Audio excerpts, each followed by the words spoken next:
All right, we'll call the town board meeting of Tuesday, September 9th, 2025 to order at 6:30. And if everybody could please stand for the Pledge of Allegiance.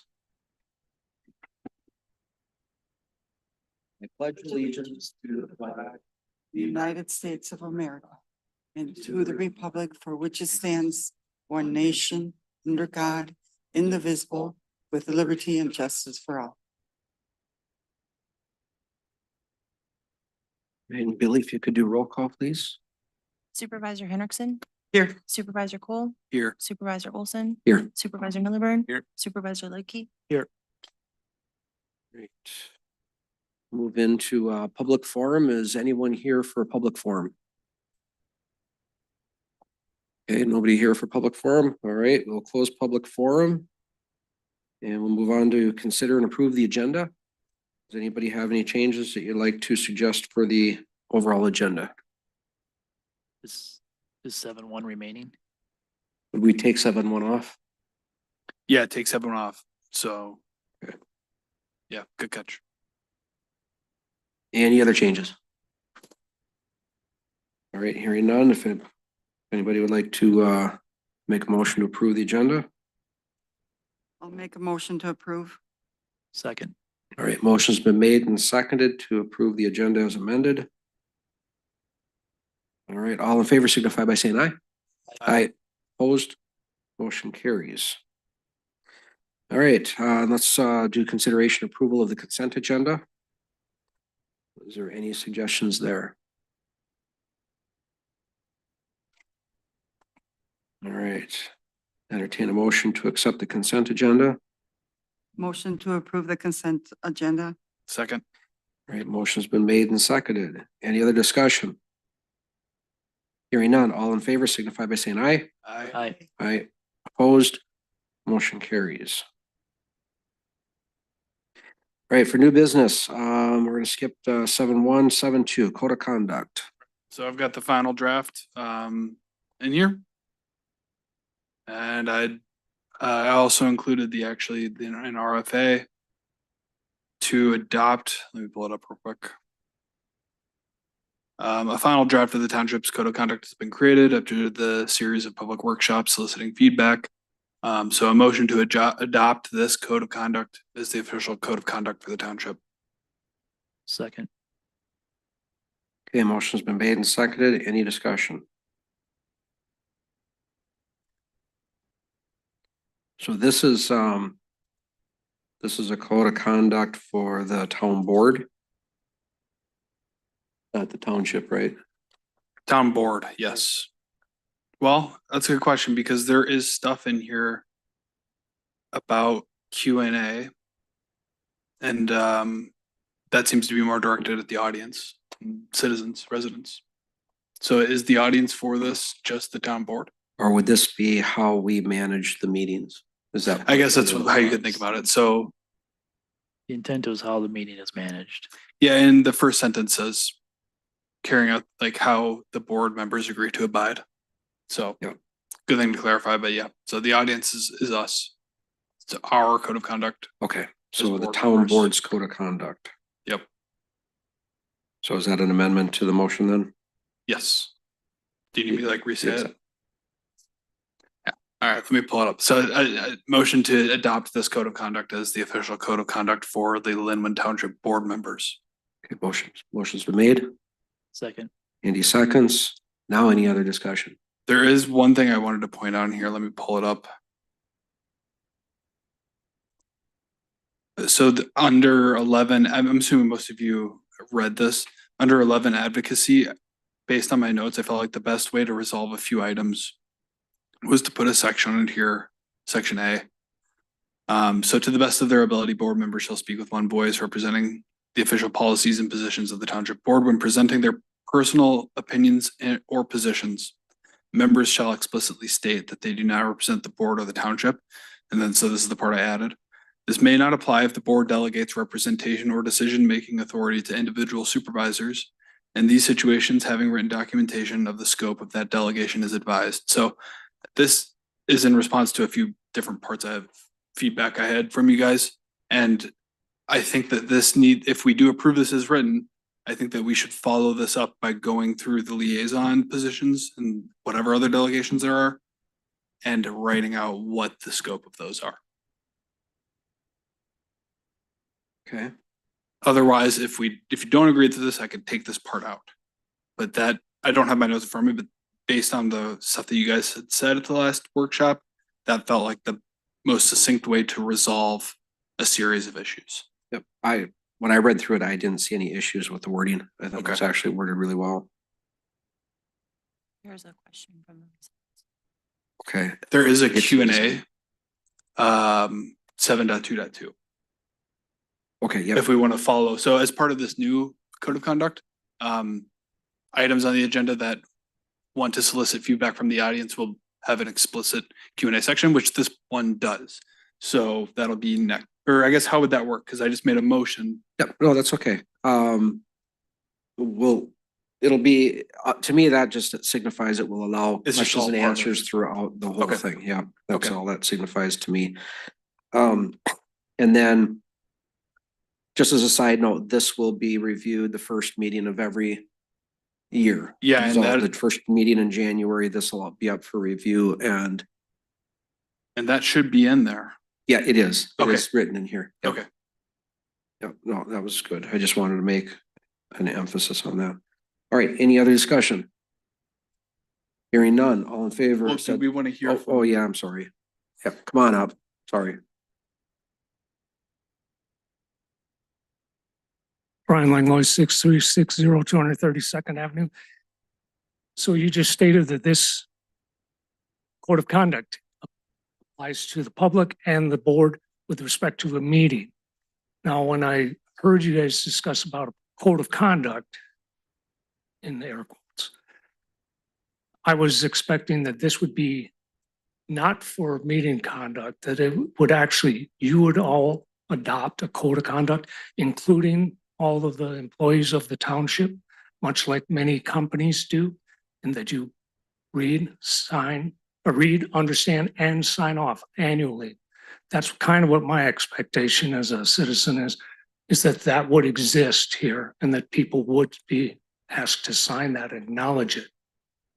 Is that still to happen now that you've got one in place for how to conduct our meetings? Are you still planning to move forward with an actual code of conduct for the members of this leadership and its employees? Yeah, we have a pretty extensive employee handbook. I see that more as the code of conduct for the employees versus this is so that the board agrees on how we're going to manage meetings, facilitate those, and how we're going to interact with ourselves, staff, public, those kind of things. Okay, so again, I'm going to restate it. Code of conduct is your handbook is one, does it require a sign off, acknowledgement No, of abiding by certain conduct while you're employed or as an elected official? If not, you are not meeting what I thought you would be meeting. yeah, Andy?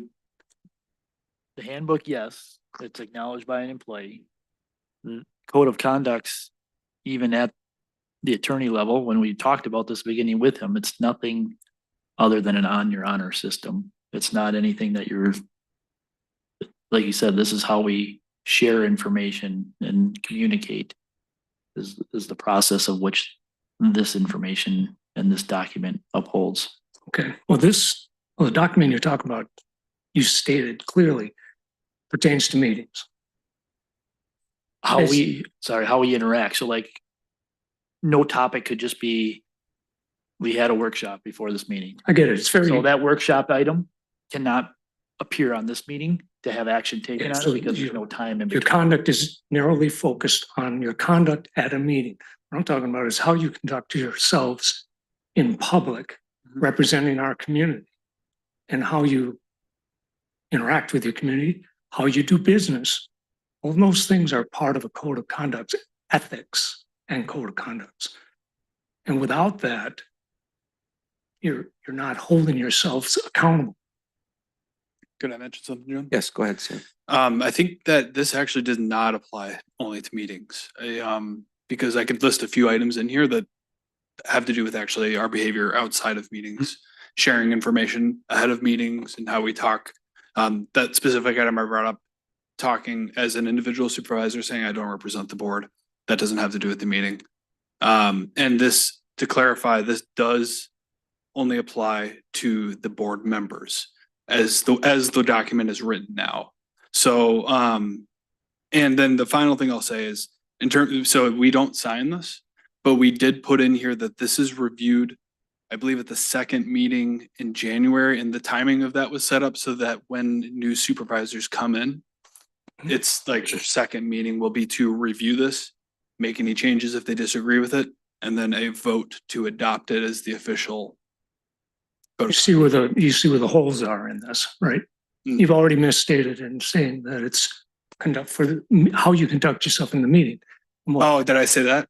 Yes, you did. Okay, that's not what it is. So it needs to be rephrased for the minutes and so everyone can clearly understand what's coming of this code of conduct.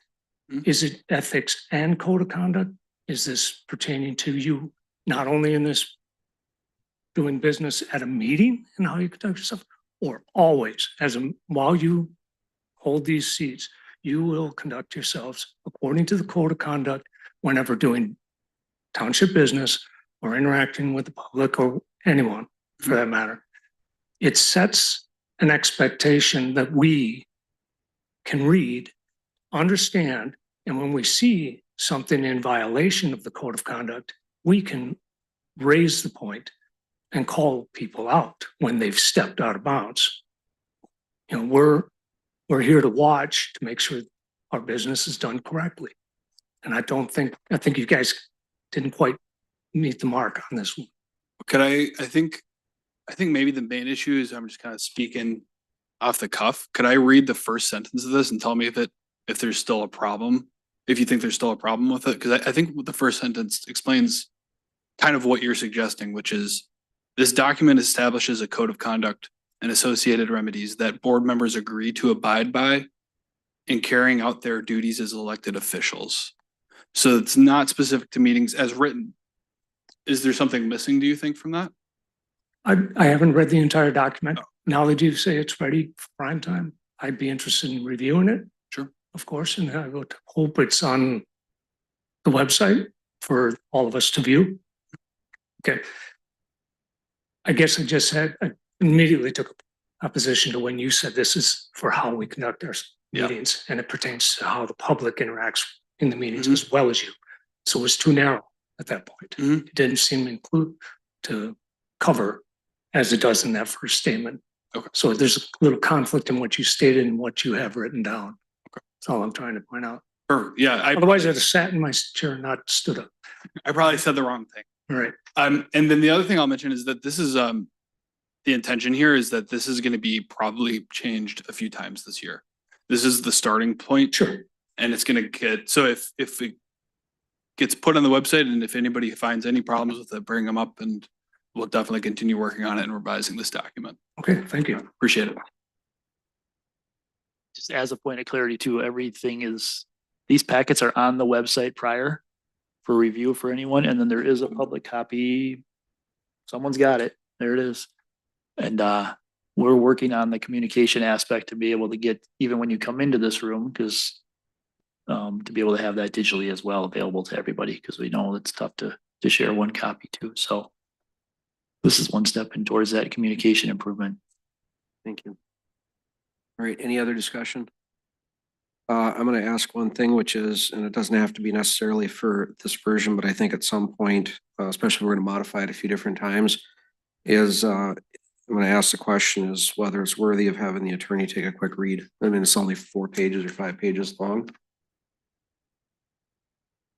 I wonder if we'd want to wait until it's approaching if we're going to be revising it, would it be better to wait?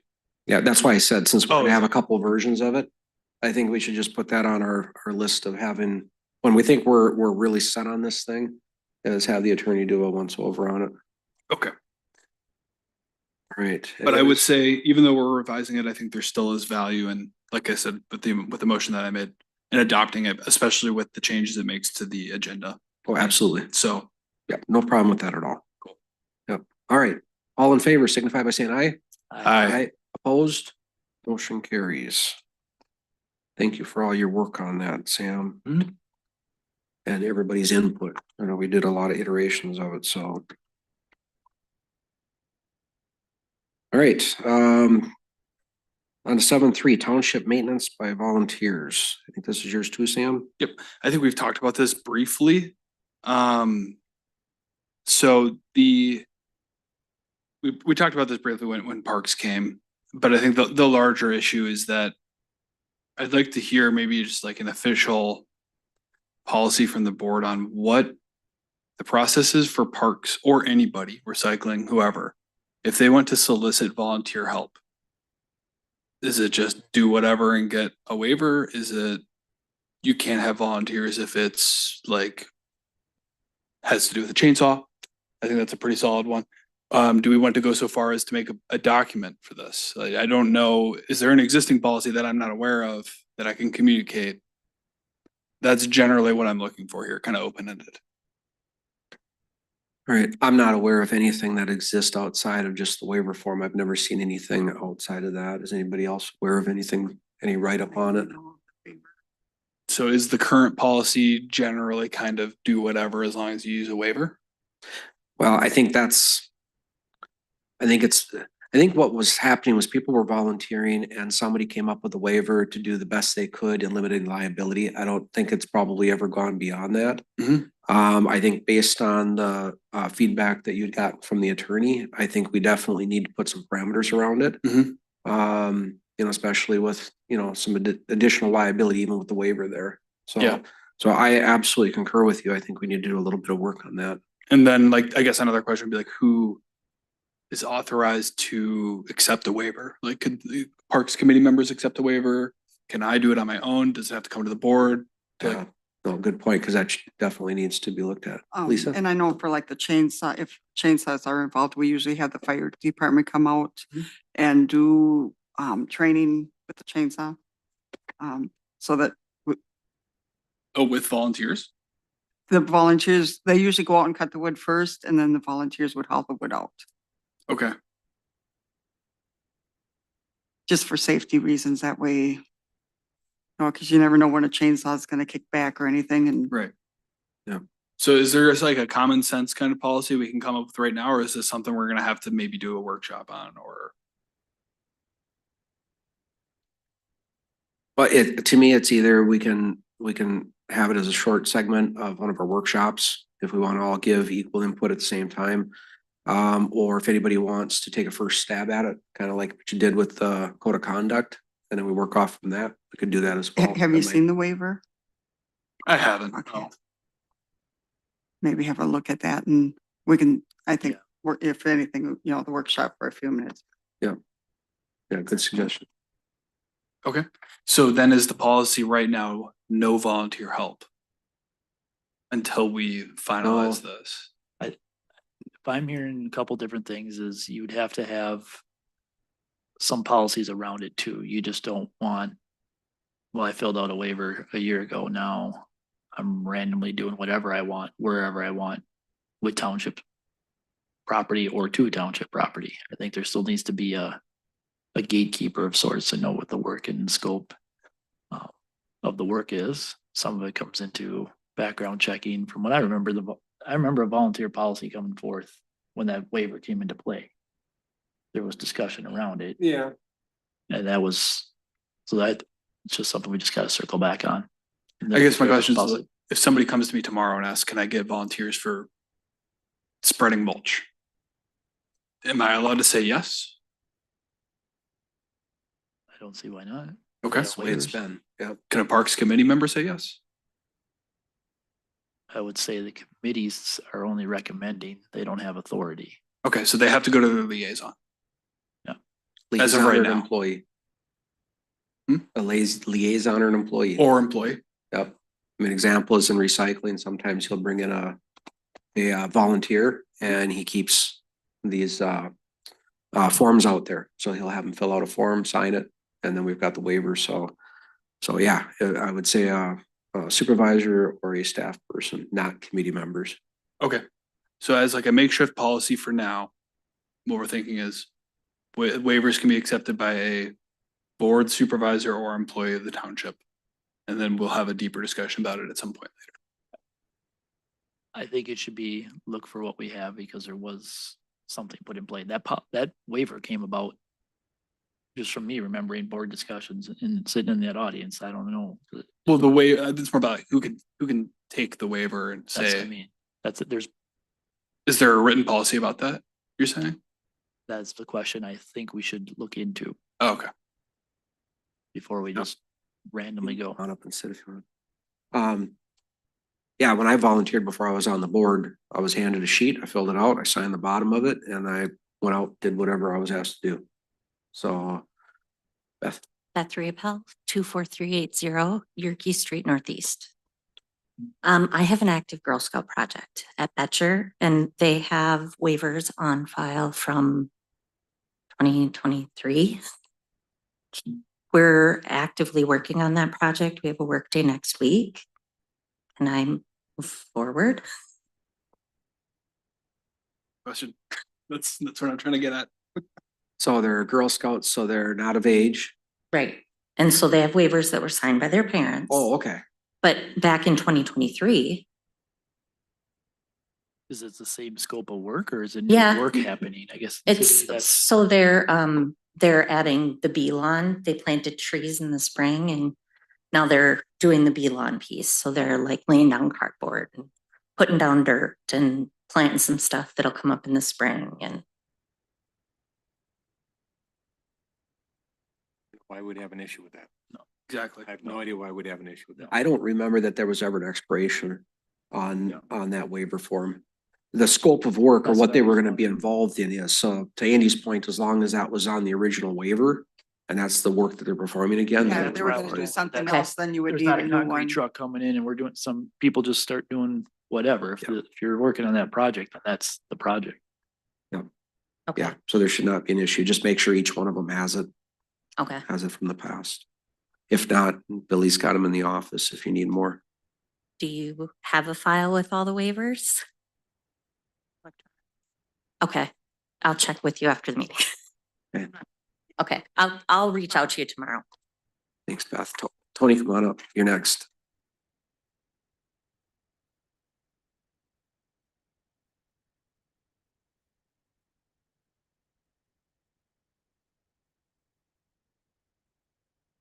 She kept the chair warm for me. Tony D, Typo Creek. How does the insurance cover these people? I've asked the question before, never really got a satisfactory answer. So what happens? Somebody's out there in that plow truck, hits a carload with several kids in it. Who pays for all of that? Yeah, well, the truck is, if it was that kind of a case, obviously we're insuring the truck. But according to our understanding is that the waiver would prevent the individual from suing the township for injuries. The attorney from Matt did mention that as like an example of, it's not just about the risk with the waiver. So the waiver, like John just said, protects that specific situation. But he mentioned that is a concern, which is what volunteers might do to other people on behalf of the township is another risk. So if somebody kills or hurts or destroys property on behalf of the township, like in the situation you're describing, from what I understand of what Steve Fensky said, is that could be a liability for the township. What about the person driving the truck? That's what I'm concerned. That's where it comes down to the waiver. Yeah, but then he or she is on their own with that waiver. The waiver helps protect us, but I don't think it's a like super proof ironclad defense. I think there's still situations based on what Steve Fensky said is like, it's not 100% protection, but it could protect you depending on the situation. This is in part why this is coming up right now and on the agenda, and why Sam is asking about creating a policy around this is he did start looking into, you know, how do these volunteer things work and what is liabilities and those kind of things. So this is just kind of the initial see it on the agenda and start to do some work on this. So, because we need to answer those same questions that you have, is how does this work? Or do we limit volunteers to certain types of work and not work that is like on a vehicle or using a chainsaw? So we're trying to gather all that information. From that, a policy will develop.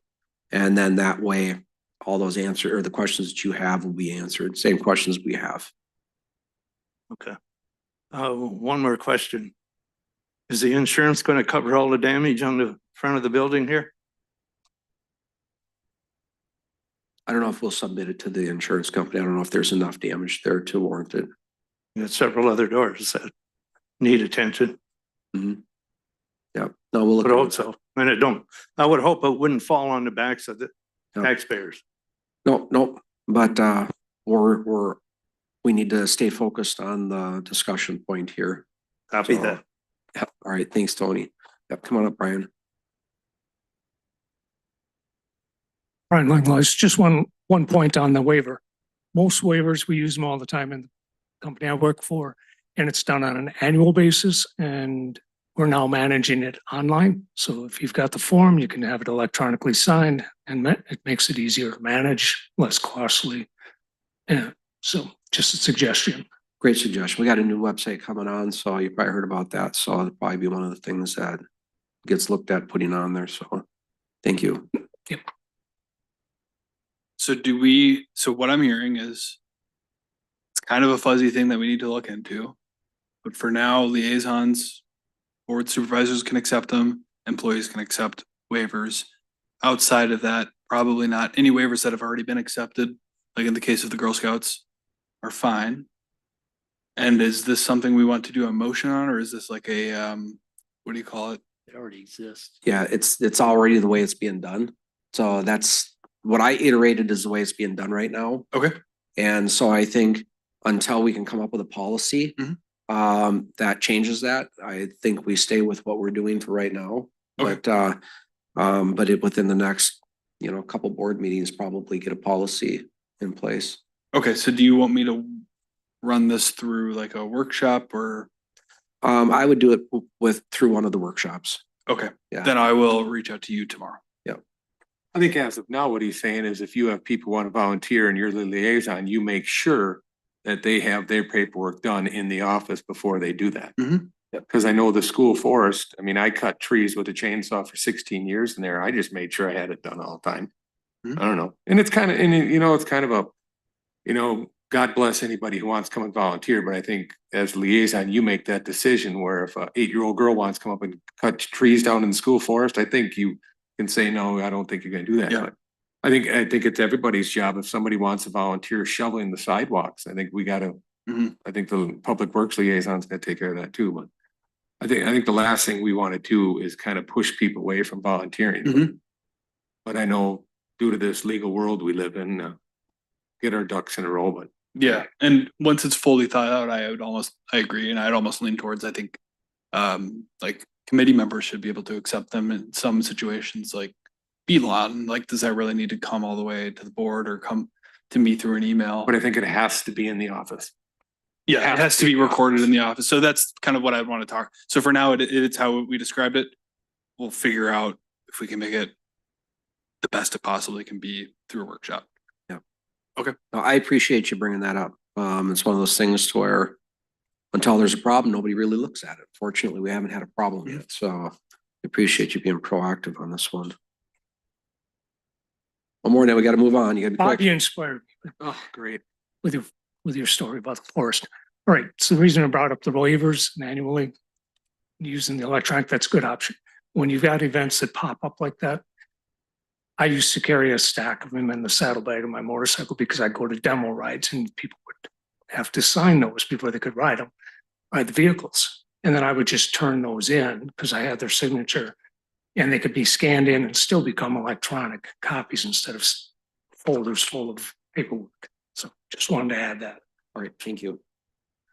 All right, anything else for the board on this topic? I would Lisa? have to say that if there's a special project going on that's not, that if a supervisor is there, that they should be able to take it and then turn it into the office after it's words.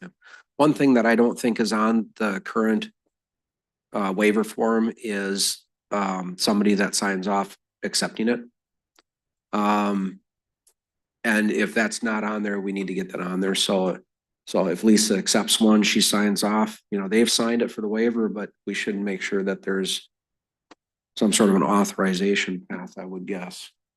So otherwise, when you have a major emergency, everybody points fingers saying, I didn't ask them to help. And so that'll take care of that.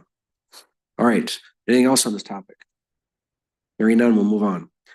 All right. I could have probably put, this is public works section number 8. I could have probably have put this in the consent agenda. I brought it out for a couple of reasons. The way the invoices laid out in the board packet are kind of reversed. So if we look at the second one at the top, the date is 8/1. That invoice was with Peer Pressure, and it was originally to fix the front plow. If you remember right, last year we had the front plow on one of the trucks on 102 break. So this was to fix all of that. And then, of course, we had to do annual service on it. So that was item number 2. And then we also had them do the annual DOT inspection. So, and then of course he did some fitting stuff, which is pennies. But so this is what we originally brought the truck over to Peer Pressure to have done. Out of the DOT inspection, now we can look at the RO number 982 from 811. These are the repair estimate. It's not a quote, or it's not an invoice. It's an estimate on the cost to repair the things out of the DOT inspection. And that total is $3,607.90. The first bill for fixing the plow and stuff was $4,883 and some change. So when I first got these, we actually had 3 invoices. One invoice included some of the same things that are on these invoices. So we took that out. It was also very familiar because I thought we had one that we'd already paid on. And so I went back, and that was actually on February 25th. We had a very similar price of that $48.83. And so I just wanted to make sure we weren't getting double billed, which I did. So we need to, and again, we could have put it in consent, but we need to get an approval on the estimate so we can allow them to get that truck done. I also wanted to forewarn you, we talked about the cost of maintenance on those trucks right now, averaging about 25 grand a year. Once we get truck 102 back, then we got to get 101 over there for DOT inspection, and cross our fingers that we don't get another $3,600 estimate. So that brings us to the money side. And so I went through and I looked at the budget for 25. We've got 3 different budgets that, 3 different line items in the budget that reference equipment repairs. And parts one is we're budgeted for 10 grand. The contractual maintenance, we got another line item for 10 grand. And then we have another contractual equipment repairs and maintenance, kind of same words, but just flipped around, for 5 grand. So there's a total of 25 grand that we've got budgeted for 2025 for repairs. We've already spent $8,544 out of account number that ends in 407. That's the vehicle repair maintenance contractual. So that only leaves 1,455. So when these invoices come in, what we'll have to do is split the remaining, use up the remaining 1,455 from account number 407 and use the remaining portion from account number 221. And once we're done doing that, that should leave us in a ballpark of about 7 grand left in that one. So we're doing okay on the repairs so far, assuming that we don't end up with anything happening before the first of the year. So, but that's where we're set. So again, I just wanted to offer a little bit more in-depth explanation because these costs are going to continue to come through. And it's I don't like spending the money, but we're in a position where we don't have a choice. So I'm going to make a motion that we go ahead and authorize work based on the estimate dated 8/11/25 in the amount of $3,607.90. That's an estimate, so it could be plus or minus. And we'll be splitting that between the account ending in 407 and the account ending in 221. I'll second that. Okay, motion's been made and seconded. Is there any other discussion, questions? So the other one still has to go in for DOT. Yep. Should come back in at that point. It's just overall looking at which we've discussed, the scope of these trucks, how long we're gonna keep these things. Exactly. Yep, that's why I thought it was important to kind of go through this with everybody. It's a cost element. Come on up, Tony.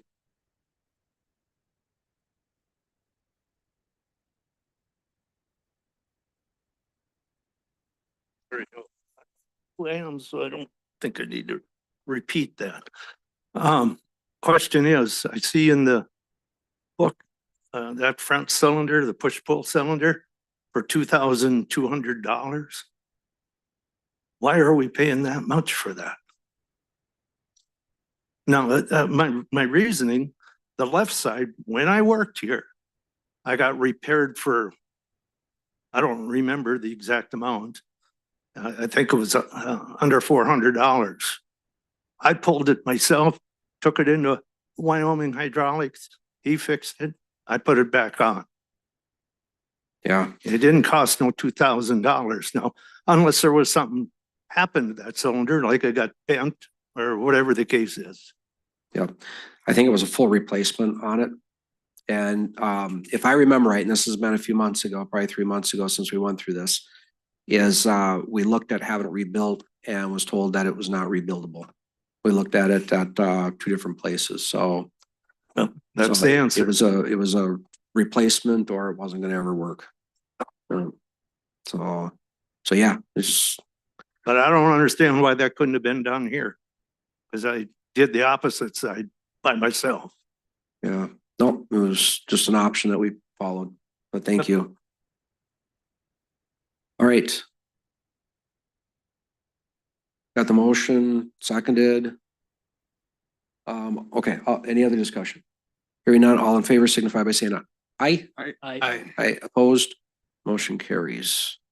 And I'll let Jack know that he can authorize them to move forward. All right, we'll move on to number 9, parks, tennis courts. So this is just a follow-up from our last town board meeting. We had gone, Rico from Parks had come and given us a list of things. A few of them were very urgent. And there was no motion, but John, you were just directed to go to Jack and have him take care of like I forget what the 3 of the items. And one of those items was the tennis court with the cracks in it. And I don't think anything was said about how to handle it. It was just to handle it based on my recollection and when I watched the video. So what happened was caution tape was put up, which shut it down. I reached out to Dot to see if that was the intention of Parks. It was not. And I'll have Dot come up here and maybe explain what you guys are thinking in a minute. But I think we need to revisit this, talk about what the different options are for that tennis court and have a formal vote on what we want to do about it. Sounds good. Dot, did you want to address the board? You don't have to if you don't want to, but just offer it. Dot Board 5465 237th Avenue Northeast. Yeah, it was not our intention to have the tennis courts shut down. I don't think, yes, they're bad. It's a crack. It's like this wide in the most part, maybe about this deep. There are comparable cracks in local tennis courts that people are still using and playing and that are not caution taped off. Might need to pull the mic closer. There are local courts like that within our community. Sam found one in Wyoming that was very similar that is still being played on.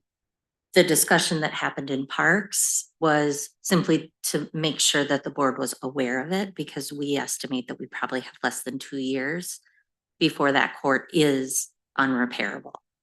Like right now, we're exploring options to fill the cracks or cut out the portion that is significantly damaged.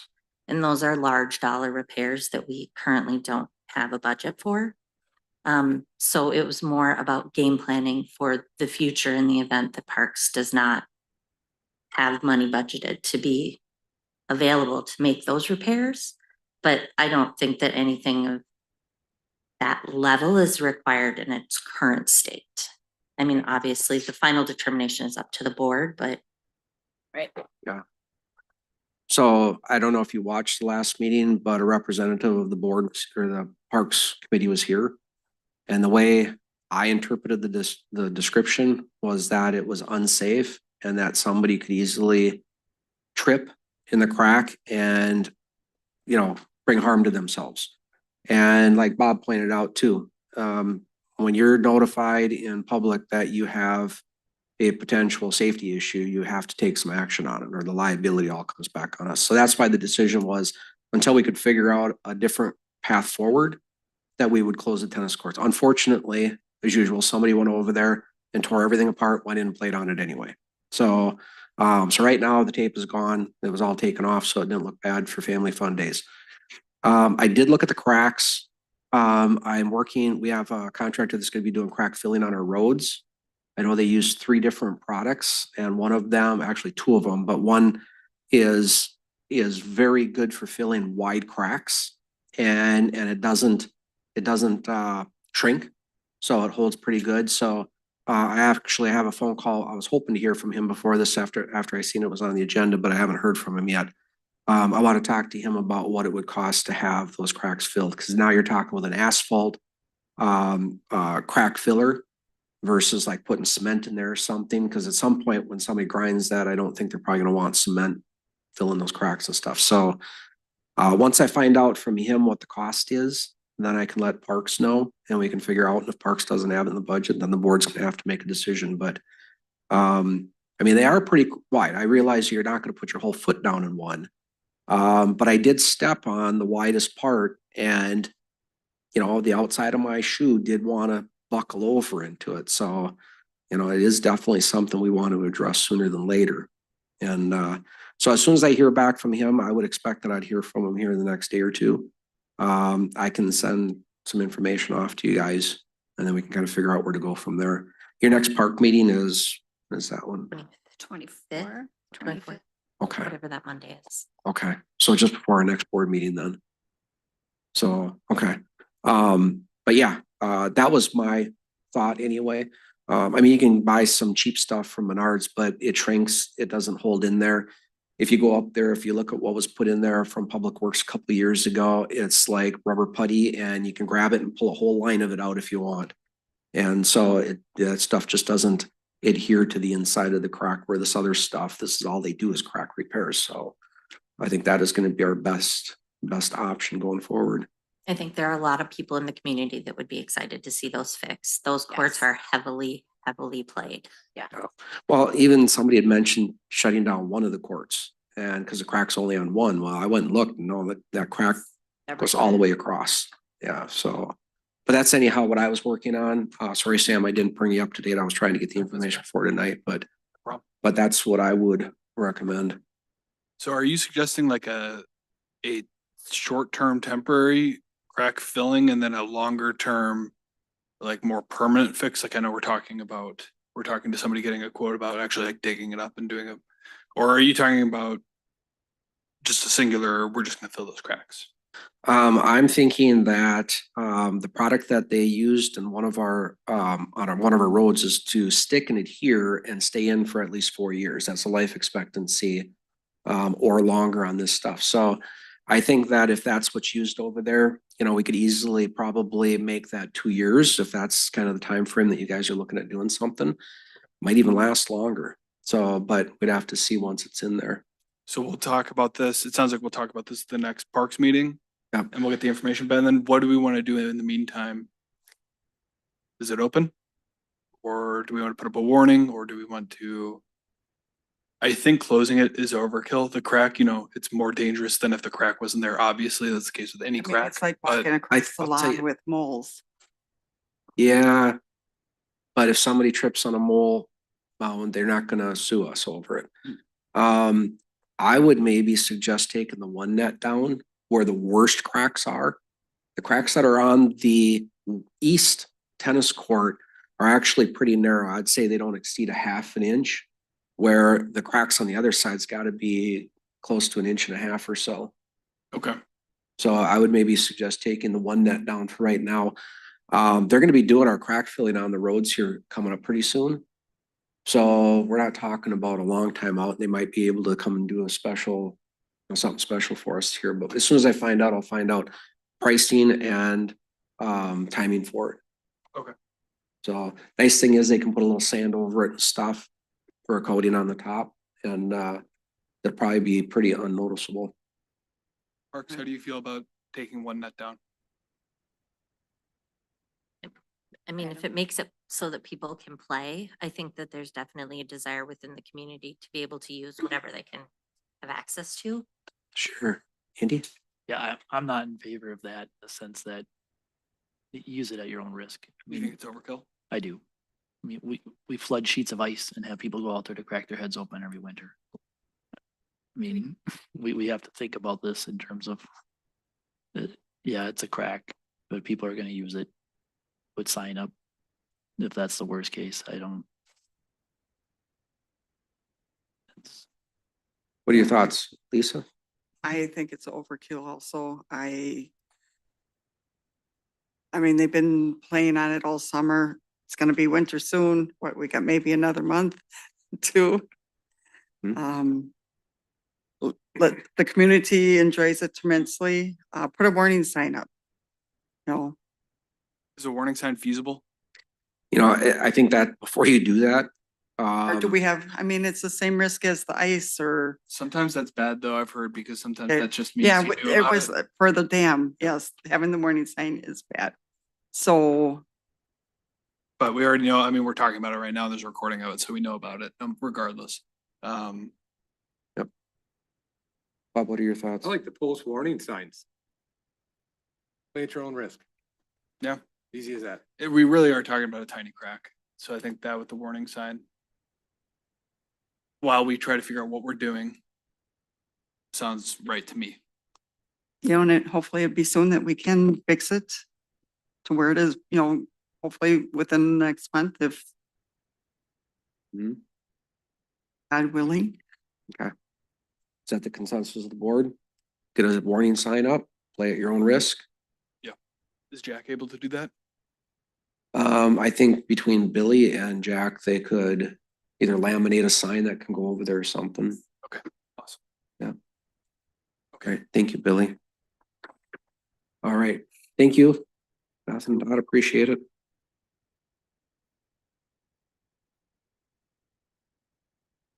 All right, planning and zoning. 10.1, request to waive Parkland dedication fee. This is for an administrative subdivision 2515 AS. Who is here to speak on this?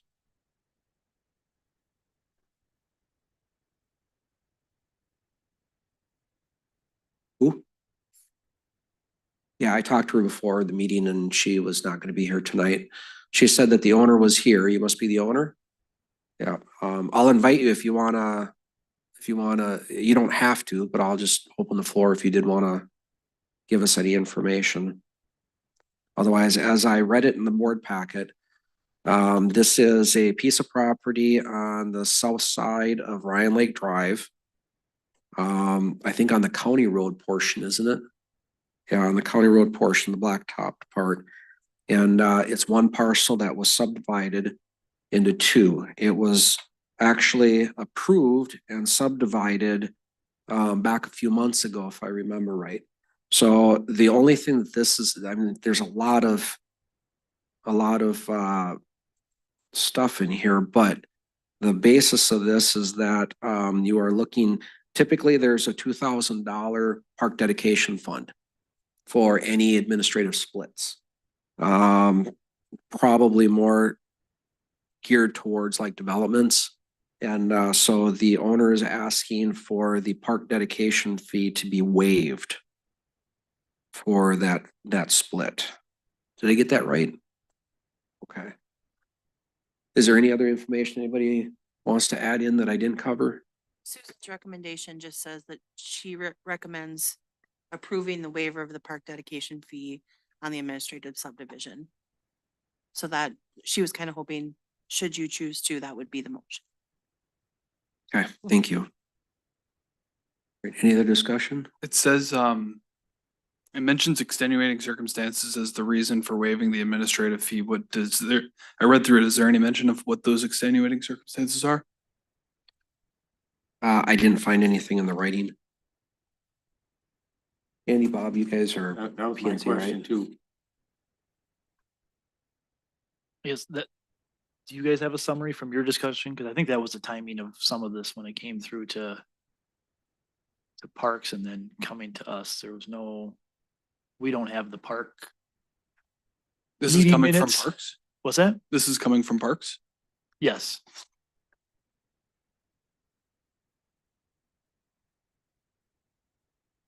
He came to our last parks meeting with this along with Susan and as a, We can twiddle more. sorry, I was too close last time.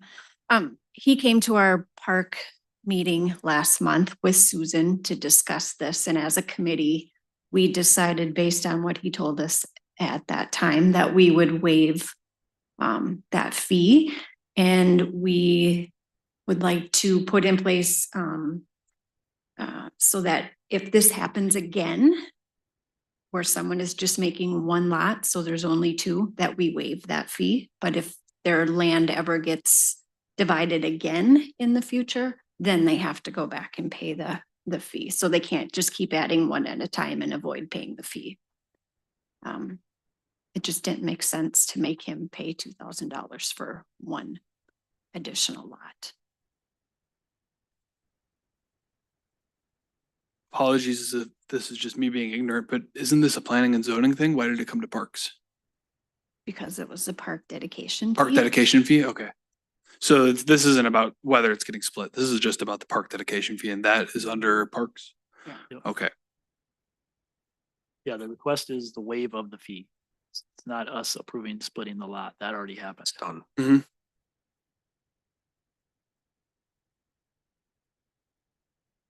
So I have two things. One is I totally get $2,000 to split one piece of property into two is, I think, beyond what the intent of the fee was for. So I personally, especially with precedents being set, I think at this point I'm okay with approving this myself. But the second part of this is I really think this board needs to consider sending back to planning and zoning to revisit these fees.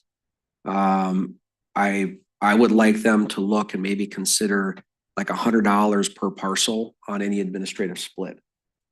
Because the more parcels you split into, the more value there is, to that developer, whether it's a private developer or a professional developer. So in this case, this fee would have been $200, which I think is more reasonable for a person to pay to split than $2,000.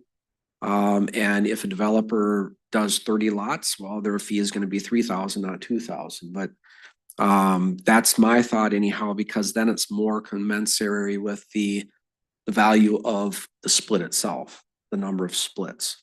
Just for a point of clarification, though, this is only requesting on administrative splits, not platting. Okay. So a developer is gonna plat and put 30 lots in. They're gonna pay the set fee by the board, of which separate thing, like you said, altogether, the fee schedule is the board, and that hasn't been reviewed or approved in a while, but this is recommending waiving this one based on whatever circumstances you guys were presented. And I'm Yeah. not sure it's my place to No. say what his extenuating. No, circumstances No, were, and that's the thing, it's so, the recommendation from Parks is to waive it. So, and the recommendation from staff is to waive it. I'll make a motion to waive the park dedication fee on administrative subdivision application 2515 AS for XXX Ryan Lake Drive Northeast. I'll second the motion. All right, is there any other discussion? I'm having a little trouble with this one because I don't want to particularly be, mean about it, but there's a law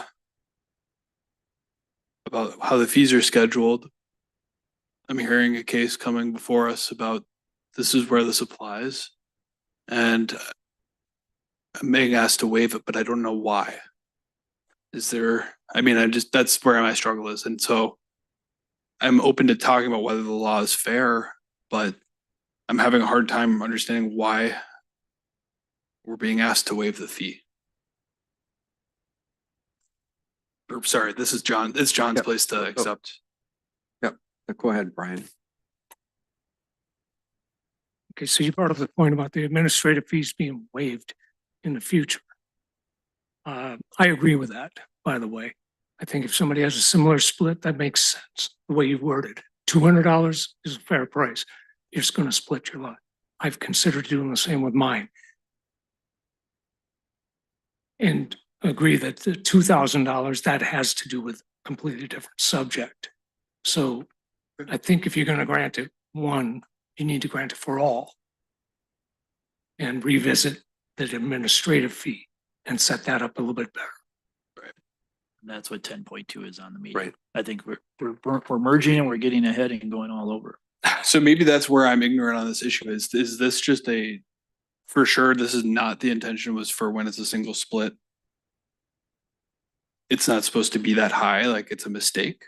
No, that's what it is. It's written as directed at that. So that is why every time there's a single split, it comes before the board. Oh, it's Waive come it. before the board before? Okay. So and in the past, what has the board done? Waive the fee. Waived it. Okay. Let's see if That's a good bit of information to know. Okay, and so that goes back to how we change the building heights and everything else. Make it standard. Yeah, Save everybody all these headaches. Right. Just revisit it. okay. Write it and be done with it. That makes a lot more sense. Okay, thank you. All right, so Andy made the motion, I seconded. Any other discussion on this topic? Hearing none, all in favor of said motion, signify by saying aye. Aye. Aye. Opposed? All right, 4 in favor, 1 opposed.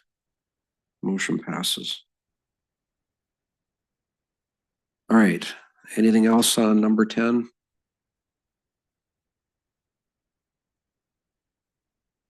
I think that wrapped everything up, didn't it? Andy, Bob? No, so there's 10, so we were just on Two? 10.1. We now have 10.2. Okay, so the administrative subdivision parkland dedication, so, It's in our packet on page 49. I think that was speaking to more, this is encompassing to exactly that conversation. Do we want to do this every single time one of these comes forth?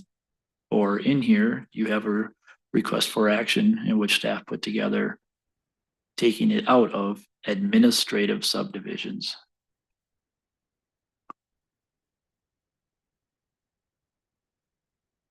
And in this one, I can see some things and have some questions and, around it too, because of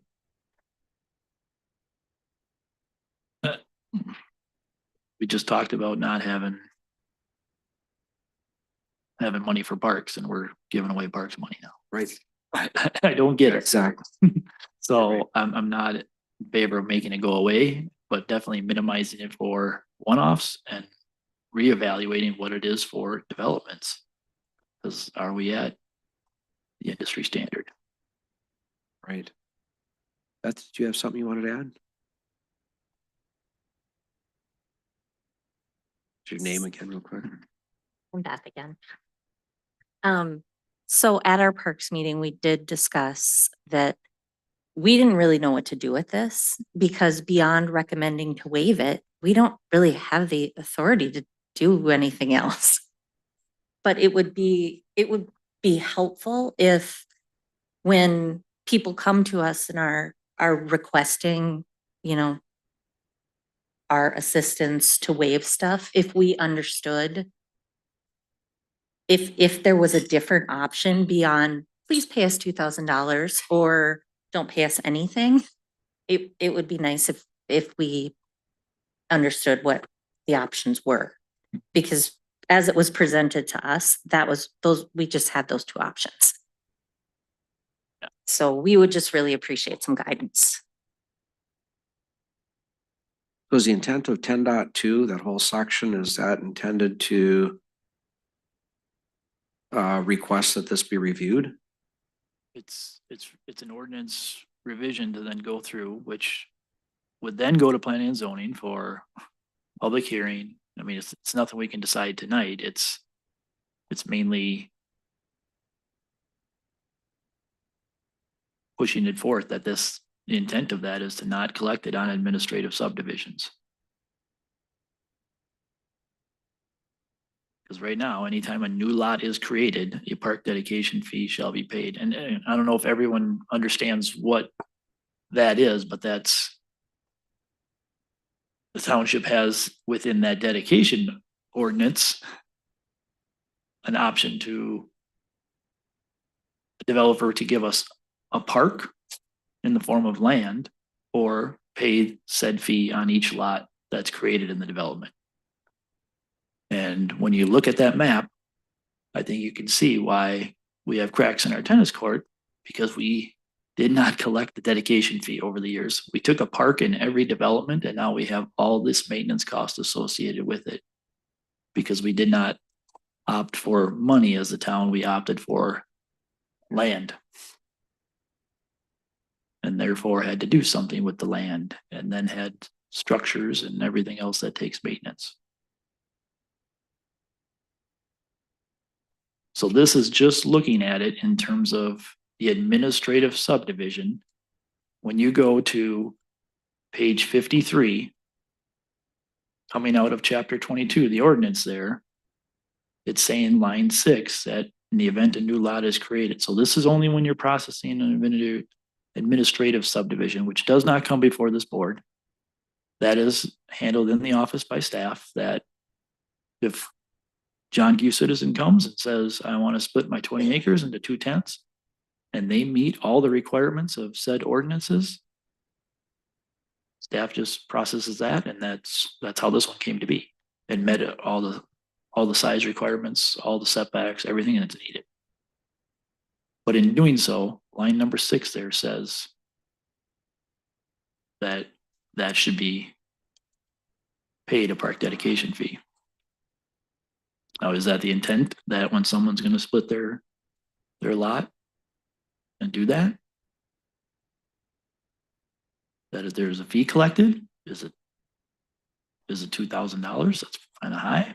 Is it 200 to cover some administrative stuff for processing with park? I don't know.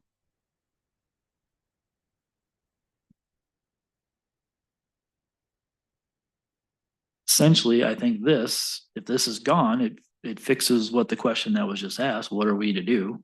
Well, now you won't be asked the question anymore.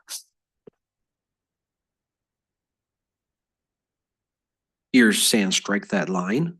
That's what this request for action is. So then there's no park dedication fee on an administrative split period. Correct. Okay. I have issues with that, but That's what's coming from. that's what I spoke to earlier. I personally, my opinion is that even on administrative splits, I think P and Z should look at this and figure out something that's more fairly, a cost that's more fair per the lot size or the number of lots that you're doing. The park should get something, because if I got 20 acres and I split it into 4 5s, there are 3 more families that are in this community that's going to be using the roads, they're going to be using the parks, they're going to be using our services than were there before I split it. But you'd be creating, that would not qualify for administrative. Because you're making too many lots. What's the maximum? 3? On an administrative split? So I mean, Yeah. use 2, use 3, whatever, but I think that there should be something, not just a wave of it. So are you saying the parks should go or not parks, planning and zoning should review the ordinance, review the fee schedule? maybe do some research on what's fair, what other people do, I think make a so. recommendation. How do we do that without falling into the trap of it getting forgotten about and in 2 years we have the same thing happen? Because it sounds like that's what's been going on maybe. Well, if it's clearly documented in here, the only way that that's gonna come before this board for an exception is somebody's gonna be asking to save $200 for us to waive the $200 fee. You know, something like that. I don't see No. that happening. That's not what I mean. What I mean is more like it just never gets done. Accessory structures. Accessory structures, yeah, like it just never gets followed up on. So we send it to P and Z and they don't do their, Well, I don't know, have we not made this right? Has the board, in the last time this happened, did the board not ask P and Z to review the fee schedule? The board sets the fee schedule. So then why would we be asking P and Z to review it? I don't know. okay, so. So P and Z wouldn't have anything to do with this. We can make the decision on a fee for an administrative split of two properties or one property into two. Say that again, from 1 to 2. So what I thought I heard is that without P and Z's involvement at all, this board could turn around and bring a resolution to the next board meeting, setting a fee schedule for $200 on any administrative split. No, it would go, it's a public hearing at P and Z because it's an ordinance. Okay, so P and Z does get involved in this. The ordinance, Okay, yeah, not, I thought you meant to go No, find that- prices and set all that stuff. yeah, no, I probably wasn't very clear and that's why we were both confused on it. So, but that's what I was talking about going to P and Z with so that we can go through the right process. And, because right now I'm aware of in the last year and a half, 3 administrative splits. 2 came in and asked for an exception to waive the fee and 1 never came before the board. So I'm assuming they paid their fee and 2 people didn't. So to me, there's got to be, especially if you're looking at a huge cost, there's got to be some equity across this. And I think something that's reasonable is $100 a parcel is how I see it. And sorry if this is getting confusing on my part, but I never professed to be a P and Z expert, so I just do my best. So yeah, to be those 7 items there are what make an administrative split happen. So it meets all the records or all the ordinances, and the division will not result in more than 2 lots. So you're just literally splitting your lot. Who are the P and Z liaisons? Bob and I. Okay. So are you guys gonna be accountable for driving this forward?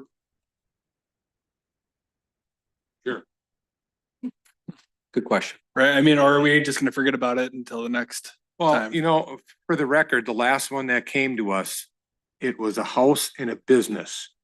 And we split that lot. Mhm. So there was never gonna be another house built on that lot. So that's why we determined we're not gonna do the $2,000 park dedication. But just in me, you split a lot, your intention is to sell this one and you're gonna put a house on it. And you've been in as many budget meetings as I have this year. Everything is getting cut. Everything that got built back there for parks came out of park dedication money. You don't have park dedication money, you don't build that stuff.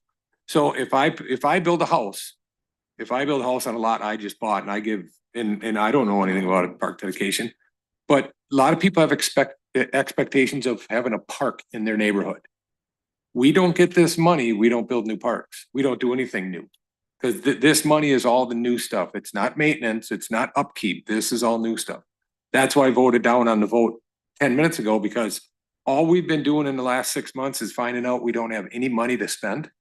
And now we're gonna take less money to spend. And if you ask anybody on parks for the last 157 years, who is the first committee that gets cut? Parks, every single time. But now we're gonna take out more money from parks. I understand that maybe it's not fair. But somebody is gonna buy this lot and somebody's gonna build a house on it and we're not getting a nickel for it. And Parks isn't getting a nickel for it. I'm not necessarily even saying that like to reduce it. I think the big issue here is that it needs to get whatever it is, it needs to get reaffirmed and. We're trying to remove it. Trying to remove it right now. That's what. Oh, I'm not saying, You said remove that's it. not what I'm saying at all. What I'm saying is, somebody needs to review it, see if it is fair. Maybe it is fair. If it is fair, come back, say it's fair. And we should keep it how it is. And then any sort of exceptions that come up after that, we're not dealing with a string of waiving the fee. It's kind of like, okay, we went back and we looked at it and we decided it is fair and this is how it is.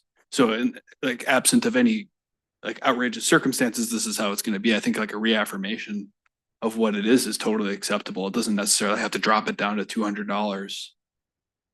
But I think what is needed is for us to review it.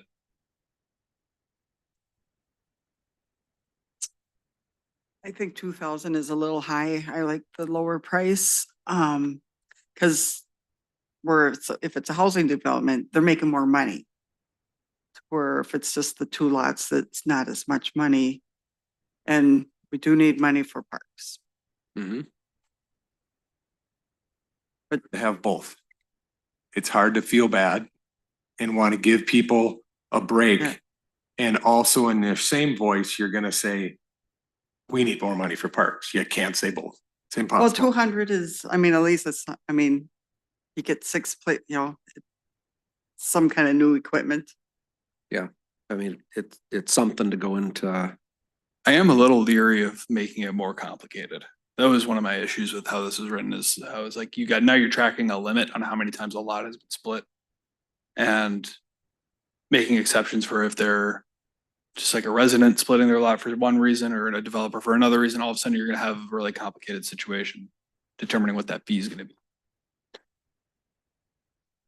well, right now, someplace in this ordinance, which isn't right here, but I'm assuming it's in chapter 22, whatever, but someplace in here, it says that if you do an administrative split, you have a park dedication responsibility of $2,000. So to me, it's updating that and it's not $2,000, it's $200 or it's a or different, 500 it's or- a different number, but not so much.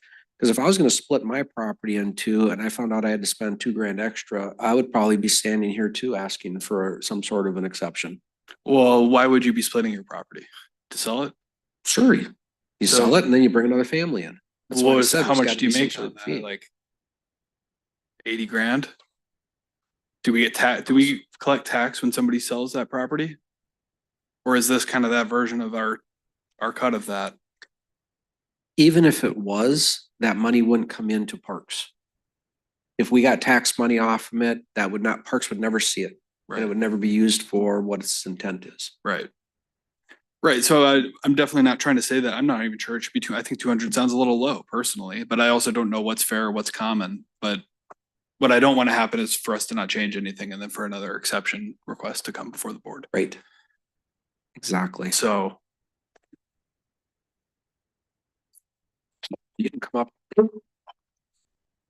Just need your name and address real quick.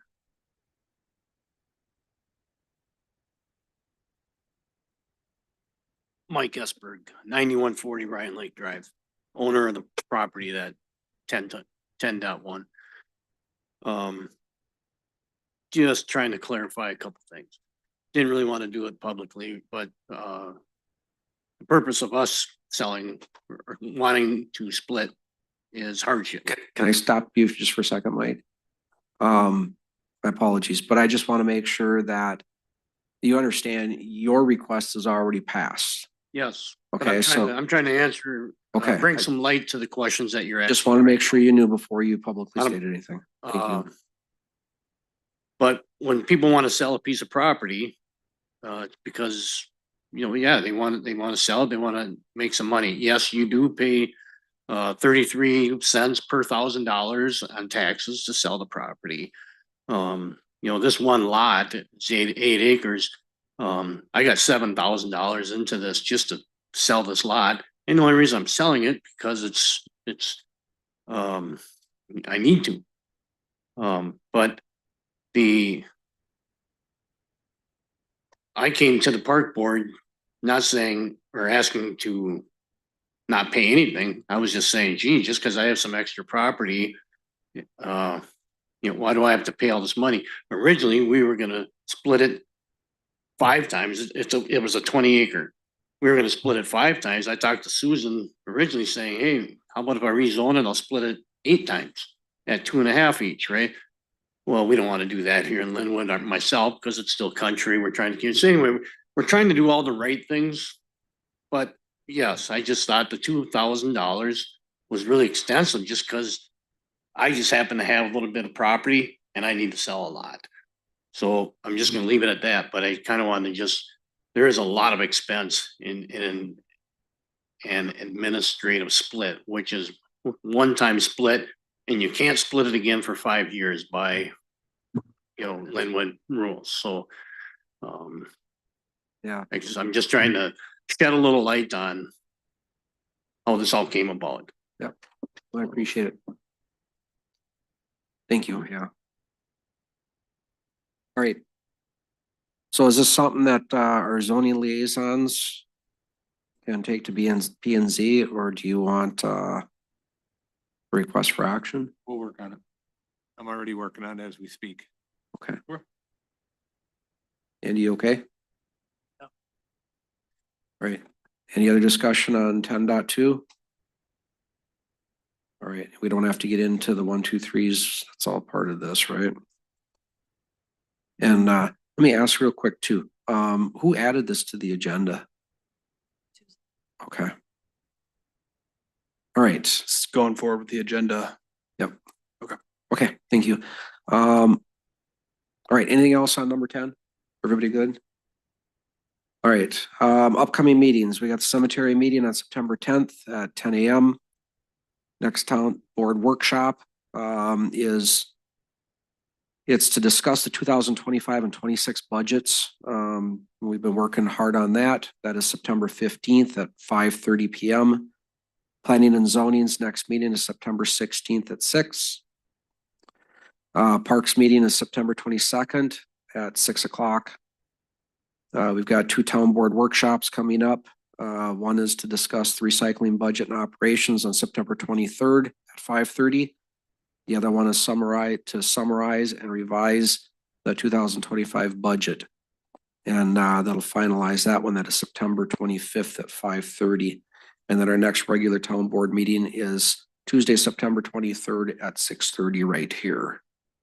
Anything else to come before the board tonight? Should do adjourn. Second. Right, Andy and Bob motioned and seconded. Any other discussion? Hearing none, all in favor signify by saying aye. Aye. Aye, opposed. Adjourned at 7:48.